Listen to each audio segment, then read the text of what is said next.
তিনিচুকীয়া মাকুম ৰোডত যধে মধে গছ কটাক লৈ পৰিৱেশকৰ্মী ঋতুৰাজ বৰুৱাৰ প্ৰতিক্ৰিয়া।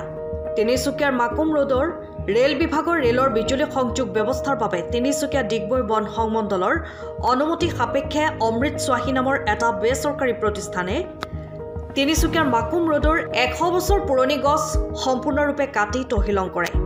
ঘটনাৰ বুজ ল'বলৈ উক্ত স্থানত পৰিৱেশকৰ্মী তথা পৰিৱেশ সুৰক্ষা সমিতিৰ কেন্দ্ৰীয় সভাপতি ঋতুৰাজ বৰুৱা উপস্থিত হৈ বিষয়টোৰ বুজ লয় আৰু লগতে পৰিৱেশকৰ্মী ঋতুৰাজ বৰুৱাই এজোপা গছ কটাৰ বিনিময়ত 10 জোপা গছ পুলি ৰোপণ কৰিবৰ বাবে তিনিচুকীয়া জিলা প্ৰশাসন, তিনিচুকীয়া বন বিভাগ, তিনিচুকীয়া ৰেলৱেক গছ পুলি ৰোপণ কৰিবলৈ দাবী জনায়।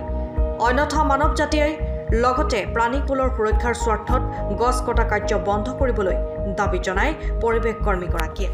আমাৰ তিনিচুকীয়া মাকুম ৰোডত কাষত থকা বহু পুৰণি পুৰণি গছ বৰ্তমান সময়ত ৰেলৱে বিভাগৰ ফালৰ পৰা কিছুমান গছ কাটি আছে।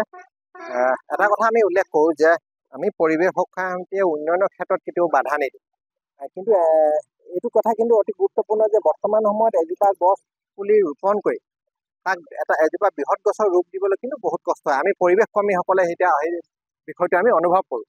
কিন্তু আজি ৰাইজৰ অভিযোগ অনুসৰি আমি ইয়াত আহি দেখিলোঁ যে আমাৰ মাকুম ৰোডৰ কাষত থকা বহুত পুৰণি গছ, মানে 100 বছৰ পুৰণি গছ ইয়াত কাটি আছে।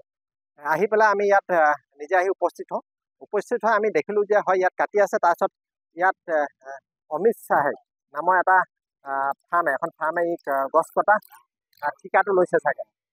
সেই তাৰে এজন কৰ্মচাৰীক আমি টেলিফোন যোগে তেখেতক সোধোতে তেখেতে কিন্তু কটা ঠিকাটোহে লৈছে, আৰু কিন্তু ৰোপণৰ বিষয়টো যেতিয়া আমি সুধিলোঁ, ৰোপণৰ বিষয়টো সুধোতে কিন্তু তেখেতে কয় যে আমি নাজানো।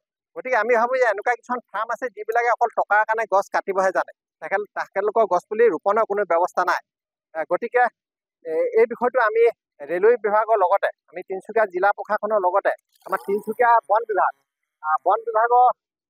বন বিভাগকো আমি ক'ব বিচাৰোঁ যে বিষয়টো স্পষ্ট কৰক যে তেওঁলোকে ইয়াত যেতিয়া 100 জোপা গছ পুলি কাটিব, 100 জোপা গছ পুলি অবিহনে ঠাইত তেখেতলোকে গছ পুলি ৰোপণৰ ব্যৱস্থাটো কৰিব লাগে। আৰু যদি ৰোপণৰ ব্যৱস্থাটো নকৰে তেনেহ'লে কিন্তু আমি পৰিৱেশ সুৰক্ষা সমিতি কিন্তু এই গছ কটা কাৰ্যক কিন্তু আমি বাধা প্ৰদান কৰিম।